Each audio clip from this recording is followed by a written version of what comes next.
Baiklah, Assalamualaikum warahmatullahi wabarakatuh. Kembali bersama saya Abdurrahman Sidis, kelas reguler 3B Fakultas Hukum Universitas Surya Kencana.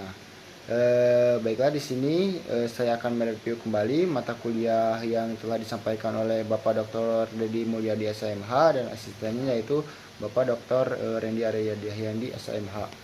Di sini saya akan mereview kembali mata kuliah Keputusan Tata Usaha Negara atau Basiking. Ciri-ciri keputusan tata usaha negara atau keputusan administratif. Sifat norma hukum keputusan adalah individual, konkret, yang dijabarkan dalam 4 segi norma sifat hukum.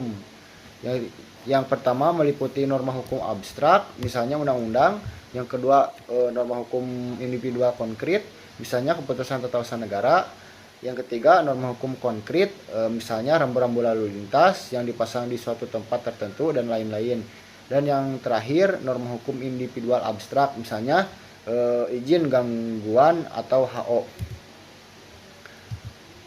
Keputusan tentang status hukum, hak dan kewajiban. Yang pertama status hukum perorangan atau badan hukum. Yang kedua hak atau kewajiban perorangan atau badan hukum terhadap suatu barang atau jasa.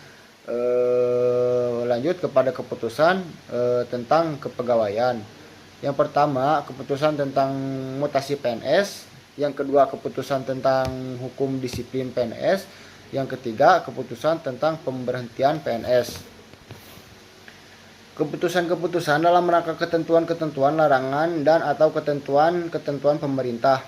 Yang pertama yaitu ada perizinan, substansinya mengendalikan masyarakat dengan cara mengeluarkan izin. Yang kedua dispensasi, pemberian kekecualian melalui pembebasan dari salah satu substansi perundang-undangan. Dan yang terakhir konsensi, kepentingan umum menuntut kegiatan-kegiatan dari si penerima konsensi. Misalnya para penambang dituntut untuk melakukan reklamasi lahan tambang.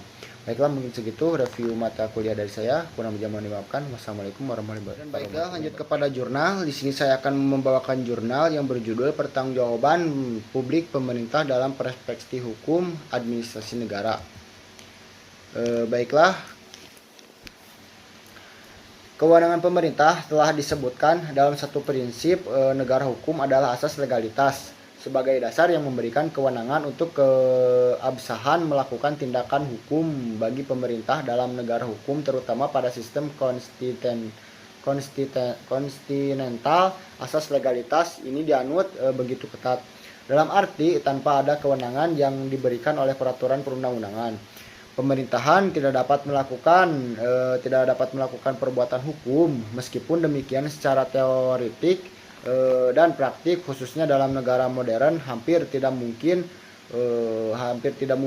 untuk merumuskan fungsi dan kewenangan pemerintahan secara detail dengan menentukan dalam peraturan perundang-undangan. Hal ini karena fungsi dan kewenangan pemerintah berkaitan erat dengan pelayanan terhadap masyarakat yang selalu berkembang. Dan hal ini juga karena fungsi dan kewenangan pemerintah berkaitan erat dengan pelayanan terhadap masyarakat yang selalu berkembang. Hal ini dengan sendirinya di dalam tindakan hukum pemerintahan itu selalu tersirat ruang kebebasan atau penerapan kebijaksanaan sebagai suatu relaksasi kekuatan dan keterbatasan peraturan tertulis, berbeda dengan tindakan hukum pemerintahan di negara hukum kontinental yang begitu ketat berpegangan pada asas legalitas. Pada negara hukum Anglo-Saxon, tindakan hukum pemerintah tidak begitu ketat berpegangan pada asas legalitas, sebagaimana dapat disimak dari catatan full case di bawah ini. Mungkin segitu review dari saya, kurang lebihnya mohon dimaafkan. Wassalamualaikum warahmatullahi wabarakatuh.